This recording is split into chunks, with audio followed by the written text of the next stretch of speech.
Guni-Guni TV.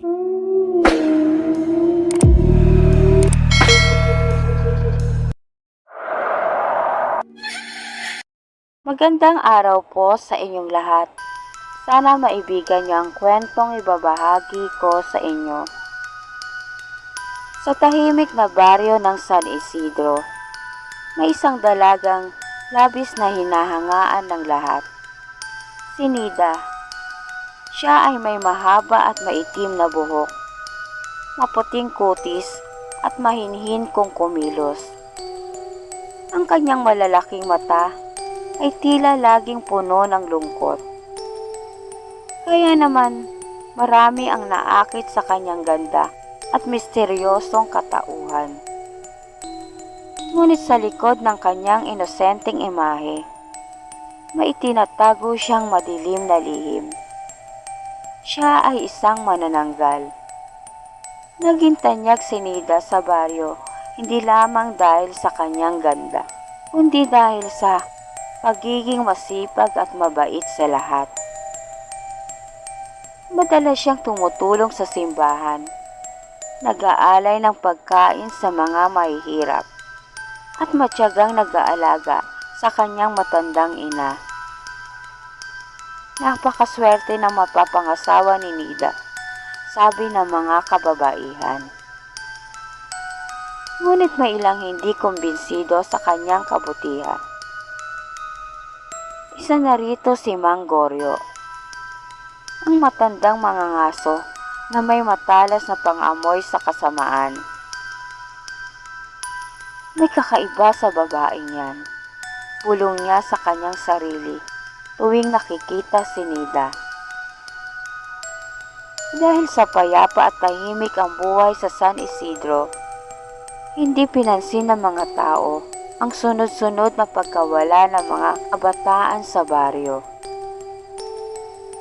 Isang gabi, si Raul, isang binatang bagong lipat sa baryo, ay biglang naglaho matapos dumaan sa likod ng bahay ni Nida.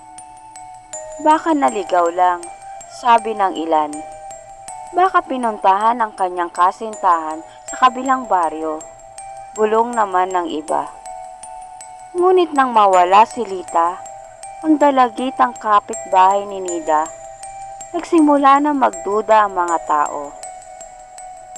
Isang gabi, habang naglalakad si Mang Goryo sa gubat upang maghanap ng panggatong, may naririnig siyang kakaibang tunog. Isang mabagal at malagkit na tunog na basang laman na tila pinupunit. Dahan-dahan siyang lumapit sa isang madilim na bahagi ng gubat. At nakita niya ang isang nilalang na may kalahating katawan lamang.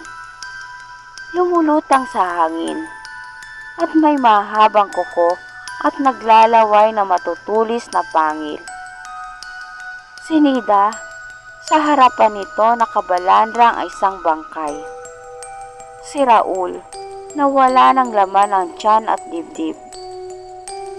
Nanlaki ang mga mata ni Mang Goryo. Manananggal ka pala, ang bulong niya. Agad siyang tumakbo pabalik sa kanyang bahay at kinuha ang isang bagay na kanyang inihanda noon pa. Ang buntot pagi. Isang mabisang sandata laban sa aswang.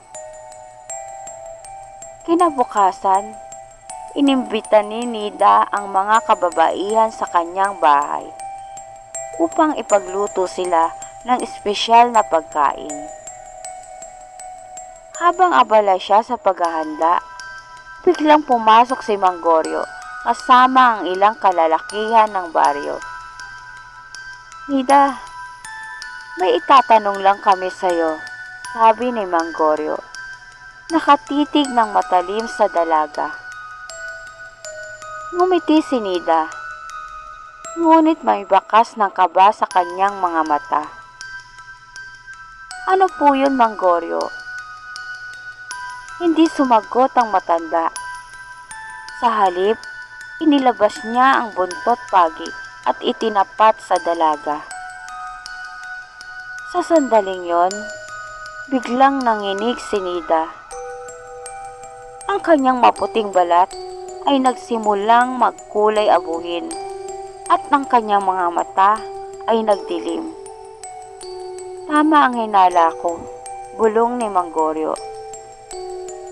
Nagkagulo ang lahat nang biglang lumundag si Nida papunta sa bintana at ito ay lumipad palayo.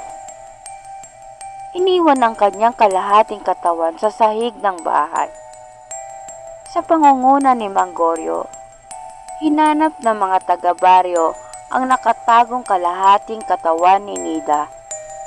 Alam nilang kung masisira nila ito bago sumikat ang araw, hindi na siya muling makakabalik sa anyong tao. Sa kanilang paghahanap, natagpuan nila ito sa isang madilim na sulok ng kanyang bahay. Nakatago sa ilalim ng isang lumang kumot. Agad nilang binuhusan ng asin at dinikdik na bawang ang katawan. Samantala, sa ere, si Nida ay nagsisisigaw sa sakit. Pilit niyang pinilipit ang kanyang katawan upang bumalik. Ngunit huli na ang lahat. Nang tuluyang mabulok at masunog ang kanyang kalahating katawan, bumagsak siya mula sa ere, tumama sa lupa, at nagsimulang lumapnos hanggang sa tuluyang maging abo. Mula noon, hindi na muling nawala ang sino man sa baryo ng San Isidro. Nanumbalik ang kapayapaan. Ngunit naiwan ang aral na hindi lahat ng mahinhin at tahimik ay dapat pagkatiwalaan. At sa bawat gabing madilim at puno ng hiwaga, si Manggoryo ay laging may hawak na buntot pagi. Handa sakaling may isa pang manananggal na magtangkang mamugad sa kanilang bayan. At dito na po nagtatapos ang aking kwento. Salamat po.